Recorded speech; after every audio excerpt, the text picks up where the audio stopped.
psaume 9. Mais avant de lire le psaume 9, j'aimerais qu'on s'incline dans la prière quelques instants.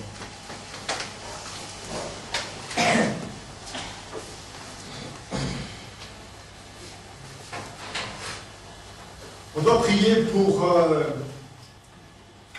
nos jeunes frères et sœurs en Christ qui se sont convertis il n'y a pas longtemps, qui sont passés par les eaux du baptême, qui ont témoigné qu'ils voulaient être membres du corps de Jésus-Christ. Il faut prier pour eux, il faut les encourager. Parce que, comme je disais tantôt, la vie chrétienne est quelque chose d'exigeant. Ce n'est pas simplement un acte que l'on fait pour acquérir une assurance.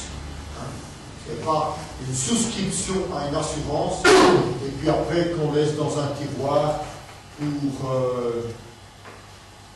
le jour que l'on arrive devant Dieu, après qu'on ait quitté cette terre. Non. Devenir un enfant de Dieu, c'est quelque chose d'important afin que chacun qui a pris cet engagement puisse obtenir une réconciliation avec le Créateur, avec celui qui a tout fait pour que l'on puisse être heureux. Mais on vit sur une terre qui a rejeté ce choix. Alors on est confronté à des disputes, des guerres, des querelles, des mauvaises actions, des divorces, des séparations, des déchirures, des blessures, des meurtres, plein de choses qui fait que nous perdons quelque part une identité parce que nous vivons dans une frustration tous les jours à cause des méfaits que nous endurons. Et j'aimerais partager avec vous ce matin quelque chose dans la parole de Dieu pour vous reconduire sur le chemin qui vous permet de vous rapprocher et d'être de nouveau en communion avec votre Créateur, celui qui est votre Seigneur, mais aussi votre Sauveur, qui peut faire de votre vie une vie épanouissante. Je ne veux pas prêcher une religion, je ne veux pas vous apporter un message pour vous faire un membre en plus dans cette église. C'est toujours bien, parce que je crois que notre église s'est dotée des moyens pour vous apporter quelque chose d'édifiant, si vous désirez y contribuer.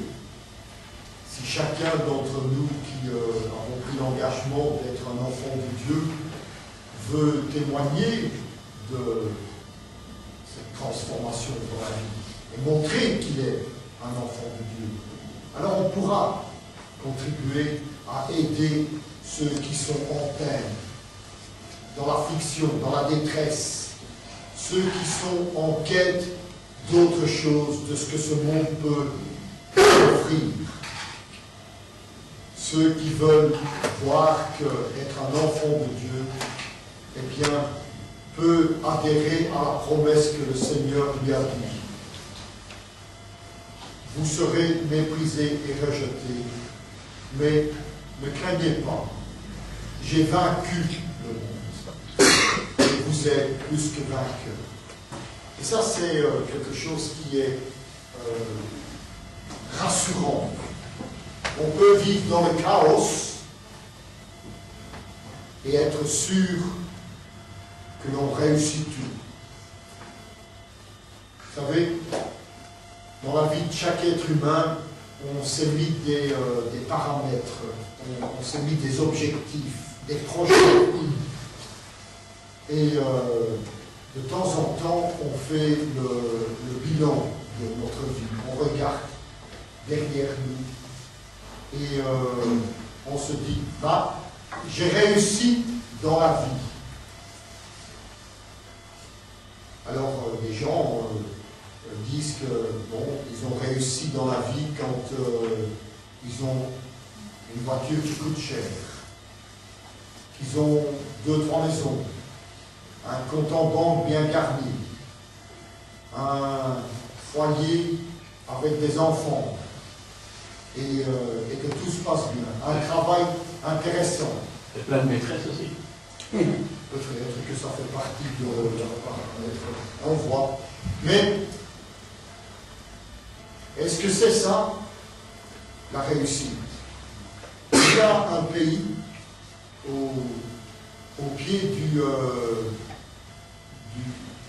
Tibet, de la montagne du Tibet, où le paramètre du bonheur, ça n'est pas ce que l'on possède, c'est ce qui contribue à être heureux. Dans notre pays, on calcule le PIB. Hein. Vous savez ce que c'est le PIB? Oui, c'est le produit national brut. Produit intérieur brut. Intérieur, voilà, on est en déficit en ce moment. Et là-bas, le pays, ça va plus parler, c'est le bouton, c'est ça? C'est ça, le bouton. Le bouton, eux, ils ont un produit intérieur de bonheur. Et il faut qu'ils puissent contribuer. Et tout le monde doit travailler à ce que tout le monde puisse être heureux. Alors, ça a permis aux gens de changer toute une série de philosophies. Parce que ce n'est plus l'argent qui est le moteur du bonheur, c'est autre chose. Je n'ai pas développé, je n'ai pas fait plus de recherches que ça, mais ce pays travaille de cette manière. Alors, qu'est-ce qui est chez vous les paramètres pour être heureux? La réussite. Qu'est-ce qui est chez vous le fait de dire j'ai réussi dans ma vie? Ça, c'est la question à se poser. Et automatiquement, quand on est arrivé à cette idée, eh bien, on se dit, est-ce que j'ai un bon nom? Moi, je m'appelle Wolfs. Et je suis fier de m'appeler Wolfs, parce que quand je regarde l'histoire de mes ancêtres, ils sont assez intéressants. C'était des gens courageux, travailleurs. Mais ce qui est le plus intéressant dans cette histoire, c'est qu'à un certain moment, les Wolfs se sont donnés au Seigneur. Ils ont accepté Jésus et ils marchent avec Dieu. Et, je suis assez fier de mon nom. Vous êtes fier de votre nom? Vous êtes fier de vous appeler comme vous vous appelez? Oui. Et vous pouvez lier cette fierté à quelque chose? Hein? Moi, tout le monde me dit que j'ai un très bel nom, je ne sais pas pourquoi. Tout le monde me félicite, mais je ne sais pas pourquoi. Oui, je parle de nom de famille. Eh bien, moi, je parle du nom de famille. La prochaine personne qui te félicite, tu voudras demander à elle pourquoi. Je ne sais même pas pourquoi. Je n'en sais pas demander. Ma cousine me dit, toi, tu as un très bel nom. Je vous félicite. Pourquoi, je ne sais pas. Hein? On a chacun un nom. Et c'est important d'avoir un nom. Parce que quand on a un nom, on sait d'où on vient. Et c'est Dieu qui nous a donné un nom. C'est pourquoi je lisais ce matin un texte qui parlait du nom. Je t'ai donné un nom dans Ésaïe. Et j'aimerais un peu développer au sujet de ce nom. Et avant de lire le psaume 9, verset 11, On va s'incliner dans la prière. Père éternel, nous aimerions venir quelques instants devant ta face pour invoquer ton nom, celui qui est le plus grand des noms, celui qui témoigne qu'il est. Et nous voulons venir devant toi pour méditer sur le nom de celui qui peut nous sauver.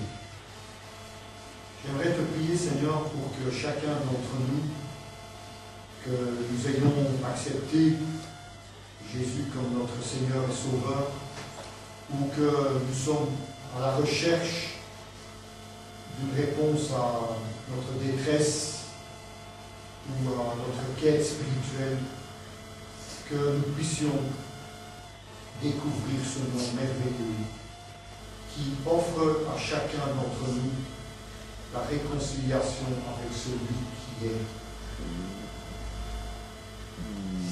Je te prie, Père éternel, pour que tu nous accordes sagesse, humilité et disponibilité d'esprit pour comprendre et faire un choix, de prendre un engagement éternel. Père, je suis ton serviteur entre tes mains, et toi, tu es celui qui peut sauver. Guide-nous, inspire-nous, et conduis-nous dans le nom de Jésus. Alors, le psaume 9, verset 11, nous dit « Ceux qui connaissent ton nom se confient en toi, car tu n'abandonnes pas ceux qui cherchent, ô Éternel. »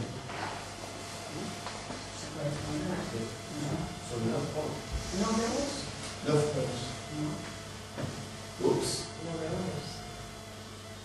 Pardon. C'est peut-être le 10 alors. 9, 10, non, 9, 10.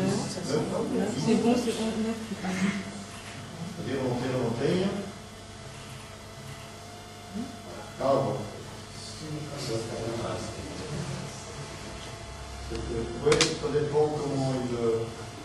Hein? Je relis pour qu'on puisse avoir le jus de ce texte. Qu'est-ce qu'il dit?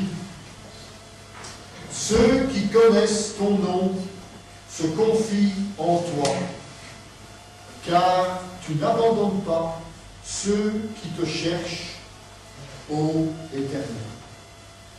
Alors,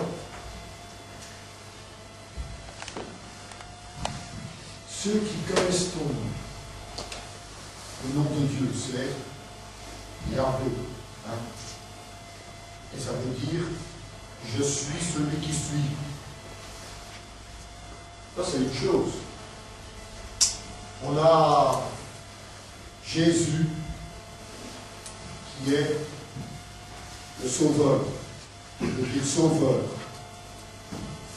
On a aussi Emmanuel, qui veut dire Dieu parmi nous.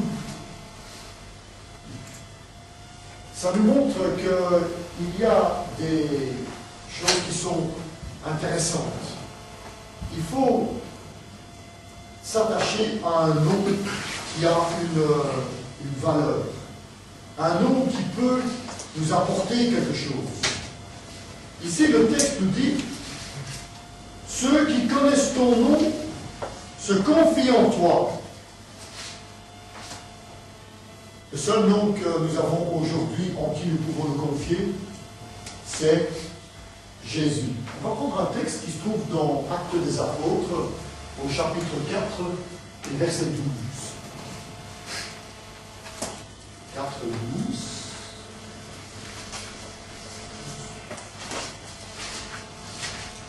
Ce passage est très important pour moi.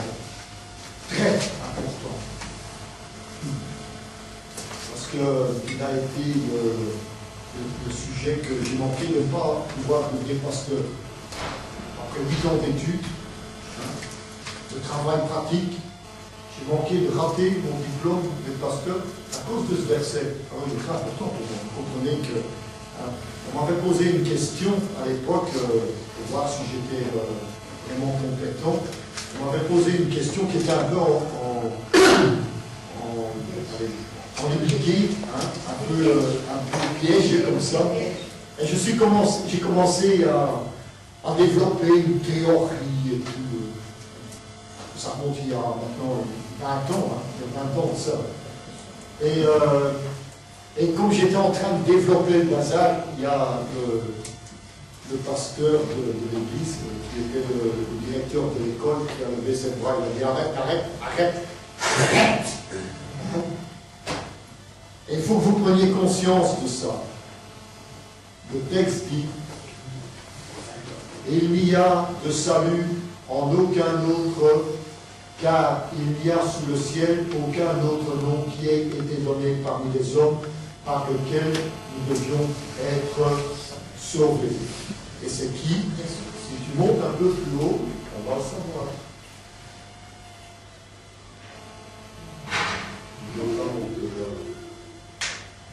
Jésus est la pierre rejetée par vous qui bâtissez, et qui est devenue la principale de l'ordre.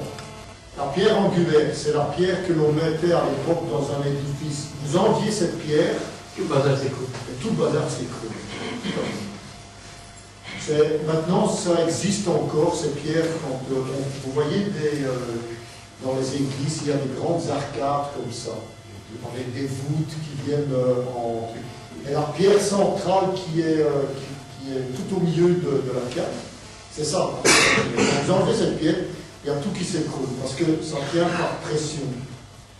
Et Jésus est la pierre qui donne cette accessibilité au salut. Ça veut dire que toute personne, je dis toute personne sur toute la surface de ce globe,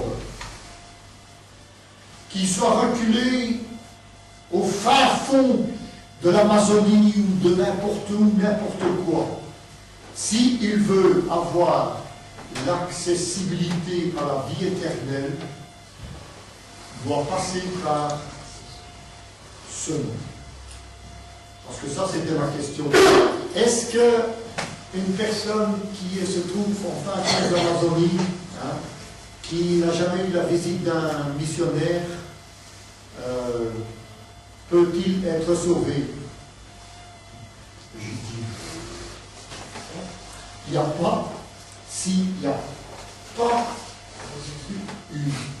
cru en Jésus-Christ comme son Seigneur et son Sauveur, c'est-à-dire de croire de ce que Jésus-Christ a fait sur la croix. Pourquoi croyez-vous que Jésus est allé sur la croix? Ce n'est pas parce qu'il voulait aller sur la croix, hein. Ce n'était pas sa destinée d'aller sur la croix. Parce que c'était l'amour de l'époque. Non, c'était parce que nous l'y avons conduit, parce que nous l'y avons mené. C'est pourquoi Jésus est monté sur la croix. Parce que nous l'y avons mené. Et nous avons dit non. Pourtant, Jésus n'avait fait aucun péché, aucune erreur. Il a été parfait en toutes choses pour pouvoir montrer qu'il était celui qui pouvait réconcilier les hommes avec Dieu. De réconcilier ceux qui sont dans l'affliction, dans la détresse, qui sont dans l'addiction, qui sont dans n'importe quoi de leur vie qui les mène à une perte éternelle. Jésus a accepté d'être crucifié pour qu'il puisse nous donner le moyen d'être réconciliés.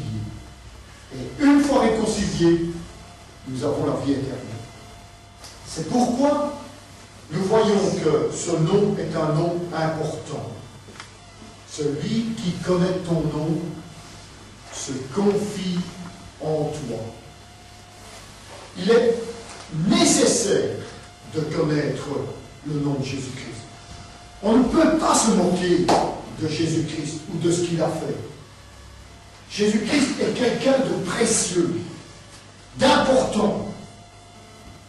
Jésus-Christ est celui qui va nous permettre de connaître Dieu, de voir Dieu. Parce qu'il reflète le caractère de Dieu. Jésus-Christ montre comment est Dieu. Jésus-Christ a œuvré sur la terre pendant les 3 ans et demi de son ministère en montrant qui est Dieu. Il n'a jamais fait de reproche à personne. Il a simplement dit, ce que tu fais, ça n'est pas bien, va et ne recommence plus. Dieu n'a jamais jugé, n'a jamais condamné personne. Ce sont les gens qui se sont condamnés eux-mêmes parce qu'ils ont pris conscience de ce qu'ils étaient et de ce que Dieu leur offrait. Et c'est ce que Jésus-Christ a montré. Il a montré le caractère de Dieu. Il est nécessaire de connaître le nom de Jésus-Christ parce qu'il est un reflet de la vie éternelle et de la plénitude de la vie. Plein de gens trouvent que la vie est médiocre, qu'elle ne vaut pas la peine d'être vécue. On n'a pas beaucoup de respect pour la vie, vous savez. On a une preuve très évidente. Cette semaine a été adoptée la loi contre le meurtre des enfants. On lui a donné un bon nom, hein, mais en réalité c'est un meurtre. Hein? Après ça, qu'est-ce que l'on va accepter encore? Tous ceux qui dérangent le gouvernement, on va aussi pouvoir les aider. Ouais. Vous voyez, il est important de se confier et d'avoir un repère précieux, Jésus-Christ, qui est le reflet de l'amour dans toute sa globalité. Et ça, c'est quelque chose de très important. Nous devons prendre le temps de méditer sur Jésus-Christ. Parce qu'il a manifesté sa grâce. Et quand je dis il a manifesté sa grâce, qu'est-ce que ça veut dire? Il était Dieu de l'univers. Et il s'est fait un homme. Il s'est abaissé. Plus bas que nous. Vous n'êtes pas né dans une porcherie, hein? Vous êtes né dans un hôpital ou bien dans le lit de vos parents. Et vous êtes né dans la dignité. Jésus, il est né dans une porcherie. Dans une étable, c'est pas trop dégueulasse. Hein. Il fait chaud là, tout d'un coup. C'est toi qui le dis, hein? Moi j'ai déjà dormi dans une étable, je me suis pas mort.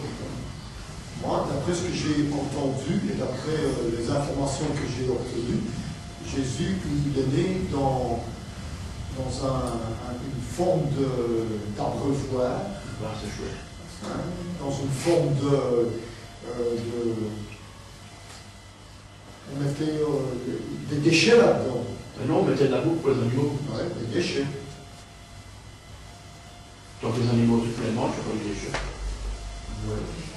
Mais toi, tu ne les mangeais pas. Ça t'en sait rien, si j'ai faim, qu'est-ce qu'on peut manger? Mais ça nous montre qu'il a manifesté sa grâce. Il s'est abaissé. Il s'est abaissé très bas. Au plus pauvre des pauvres. Mais il a aussi, à travers toute sa vie, montré de la miséricorde. Il a une compassion des gens. Il a une compassion des gens qui ont fait des mauvais choix. Il a dit, c'est dommage qu'ils ont fait des mauvais choix, parce que je voulais leur offrir quelque chose de mieux. Il a eu de la miséricorde et il a témoigné de la bonté. Toute personne qui est venue auprès de lui pour lui demander quelque chose, il ne l'a jamais refusé. Il était prêt à donner ce que les gens avaient besoin. Le nom de Jésus, eh bien, vaut la peine d'être connu. Parce que ça entoure toute une série de bonnes choses. Le nom de Jésus produit des résultats bénéfiques.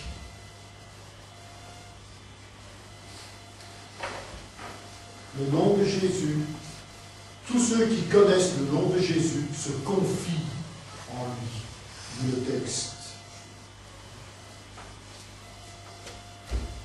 On se convertit quand on connaît le nom de Jésus, quand on sait qui est Jésus, quand on sait ce qu'il fait pour nous, ce qu'il fera. On ne sait pas s'empêcher de l'accepter comme Seigneur et Sauveur. C'est une bénédiction parce qu'il nous assure la vie éternelle. Connaître Jésus nous pousse à l'aimer, nous pousse à lui faire confiance, nous pousse à obéir à ce qu'il nous demande. Parce qu'il y a trop de générosité dans le nom de Jésus. Et ça, c'est important. On voit aussi que le nom de Jésus est un encouragement universel. Quand on voit c'est vrai que nous sommes 6 milliards d'habitants sur la Terre, presque 7 maintenant.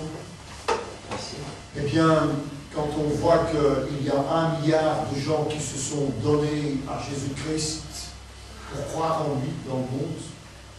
Il y a 1 milliard de chrétiens, oui. Ouais.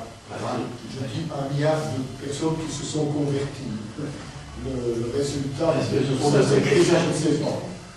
Mais 1 milliard, c'est quand même beaucoup.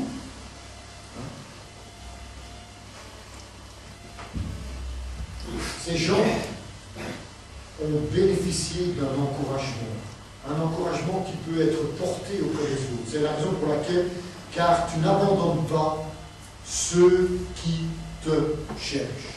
Et ça, c'est mon exhortation ce matin. Recherchez l'Éternel. Recherchez-le. Même vous qui avez cru, qui vivez avec lui, ne permettez pas qu'il ne soit pas dans votre point de vue, dans votre mire de... Ne permettez pas qu'il se cache. Confiez-vous en lui. Parce qu'il ne nous abandonne jamais. Sa présence constante nous est assurée, nous qui avons cru, parce que le Saint-Esprit habite en nous. Nous sommes remplis du Saint-Esprit. Et la Bible nous dit, n'attristez pas le Saint-Esprit. Parce que quand vous attristez le Saint-Esprit, vous attristez Jésus-Christ. Celui qui a fait tant de choses pour vous, celui qui s'est donné lui-même pour vous, celui qui peut exaucer vos prières, celui qui ne vous abandonne pas. Laissez-le se manifester. Et quand vous le cherchez, eh bien, vous le trouvez. Et quand vous le trouvez, vous vous réconciliez avec ses valeurs, avec ses principes.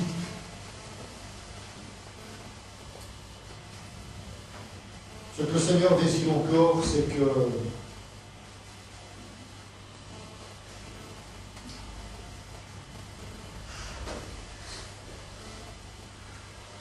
il nous offre quelque chose. L'exaucement de nos prières.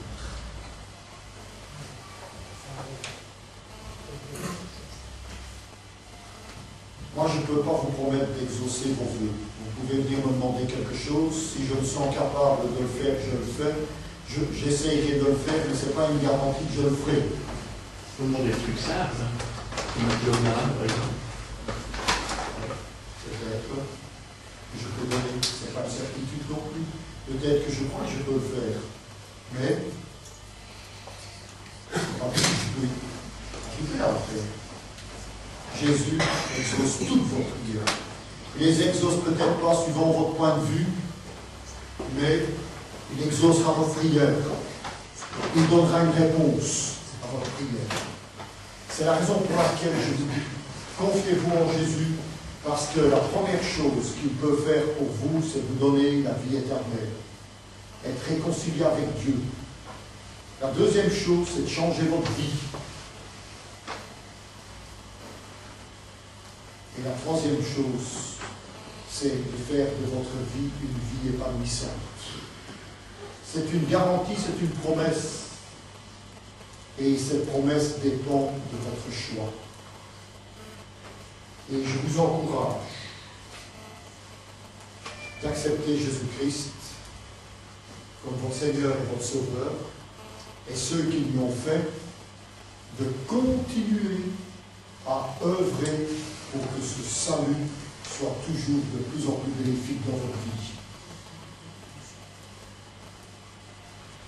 Parce que Dieu veut vous secourir, vous soutenir, répondre à vos besoins, vos afflictions, vos détresses, et veut que votre nom soit inscrit dans le livre de vie.